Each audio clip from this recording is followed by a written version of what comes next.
Hi guys, আজকে আমি লেবুর জল খাবো। তোমরা কি খাবে? জোরে বলতে হয়। হাই গাইস, কেমন লেবুর জল খাবো? জোরে বলতে হয়। এই দেখো আমাদের স্পেশাল খাবার। জোরে জোরে বলতে হয়, বলতেও পারে। হাই গাইস, আমার ছোট বেবি কদিন পরে এসছে। কদিন পরে এসছে? তাহলে কি হয়েছে কদিন পরে এসছে? আমাকে তো একটু কিছু বললিও না। কেসাই চলেছে কাশিরাম, কাশীনাথের কাশিরাম, তাই না? তাহলে কি তুই গলার হার কি? তো এখানে আমরা জলজিরা আর লেবু চিনি সব কিছু দিয়ে একটা শরবত বানাবো। তার জন্য সবার আগে আমি 86 টাকা ভিজিয়ে রেখে দিয়েছি। এই বাড়ির কেউ ওটাকে চেনে না, সবাই আমাকে বলছে এটা কী জিনিস, এটা কী করতে খায়, এ কেমন দেখতে। তো যাই হোক, যারা খায় তারা তো জানে এটা খাওয়া কতটা স্বাস্থ্যকর। আর বাজারে দেখতে পেলাম 10 টাকা প্যাকেট, 3টে এনেছি, তাই একটা ভিজালাম 1 গামলা লেবুর জল বানিয়ে আজকে সবাই মিলে খাবো। সবাই মিলে খাওয়ার মজাটাই আলাদা।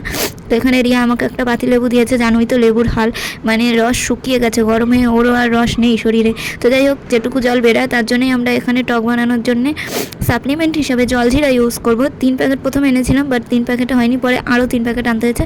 একটা বড় গামলা নিয়েছি। এইটা ঘুরে বাড়ির মানে যে কয়জনকে সামনে পাবো সবাই মিলে খাবো। আমি আবার কোনো কিছু একা খেতে পারি না, বুঝলে তো। তার জন্যই এখানে রাই, পাকু, আমার বাবা, রিয়ার বাবা, রিয়ার মা। এবার স্বাভাবিকভাবে রিয়াদের ঘরে খাচ্ছে, যেমন রিয়ার বাবা মা তো খাবে, রিয়াও খাবে।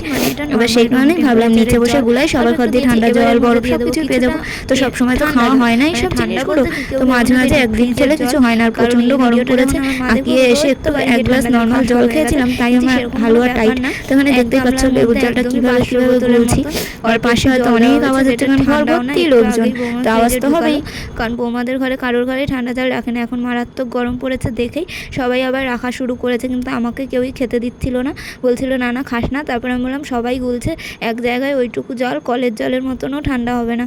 তো যাই হোক, এখানে জল, জগের জল, সব রকম জল পাইল করে, মানে রাস্তার কলের জল, রাস্তার কল বলতে কেউ ভেবো না ড্রেনের জল, এটা হচ্ছে টালার জল যে সরকার থেকে বসিয়েছে, সেই জল, নর্মাল জল, সব রকম জল মিলিয়ে ঝুলিয়ে এটা তৈরি করা হচ্ছে।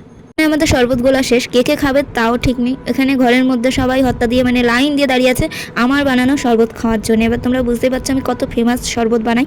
তো আমার শরবত খেতে যারা চাও আমার বাড়িতে চলে আসো।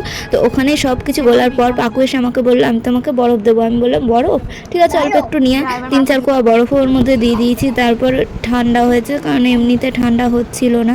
আর এখানে আমি আমার বাবাকেও শরবতটা দিয়ে আসলাম। এখানে পাকুও খাচ্ছে, রাই খাচ্ছে, সবাই খাচ্ছে। রাইয়ের যা মারাত্মক কাশি হচ্ছে, ওকে দিতাম না, কিন্তু দেখো বাচ্চা মানুষ সবাই মিলে খেলে খারাপ লাগে না যে ও খাবে না, তাই ওকে কী করেছি গরম জল দিয়ে গুলে দিয়েছি, মানে ওই জিনিসটাই গরম জল মিশিয়ে একদম নর্মাল জল দিয়ে দিয়েছি। এমনিতে বেশি ঠান্ডা ছিল না, কিন্তু ওর বেশি ঠান্ডা কম ঠান্ডা কোনো ঠান্ডায় খাওয়াটা উচিত না। এখানে আমরা শরবত নিয়ে কি করব বুঝে পাচ্ছিলাম না, গ্লাস শর্ট পড়ে যাচ্ছিল আমাদের, এত লোক এখানে। তো সেই কারণে যারা জানো তারা তো জানোই আমাদের বাড়িতে প্রায় 15-16 জন লোক। এবার সবাইকে দিতে গেলে তো আমি কাঙাল হয়ে যাবো, নাহলে রিয়ারা কাঙাল হয়ে যাবে। তো এখানে আমরা সবাই মিলে চেয়ার্স করছি, খাচ্ছি, দেখো আমাদের রঙ্গ তামাশা। ওরম করলে কি করে বুঝবে, মুখে বলতে হবে। অনেক ভালো, নাইস। পাকুর পেটে গাছ গজাবে, নাইস। চিয়া সিটের গাছ গজাবে, বীজ হবে, ওগুলো আমরা নিয়ে নিয়ে টাক দিয়ে এখান দিয়ে বেরাবে, সেখান দিয়ে তুলে তুলে আমরা গাছ গজাবে, সেটা খাবো। আবার শরবত বানাবো। তাহলে তো এখান দিয়ে খাবে, এখান দিয়ে খাবে, এখান দিয়ে খাবে। চিয়ার্স, পাকু চিয়ার্স। চিয়ার্স। তো দেখতে পেলে আমরা বাড়ির সবাই মিলে খুবই আনন্দ করলাম, শরবতের পার্টি করলাম। এই ছোটো ছোটো আনন্দগুলোই কিন্তু আমাদের অনেক খুশি দেয় জীবনে।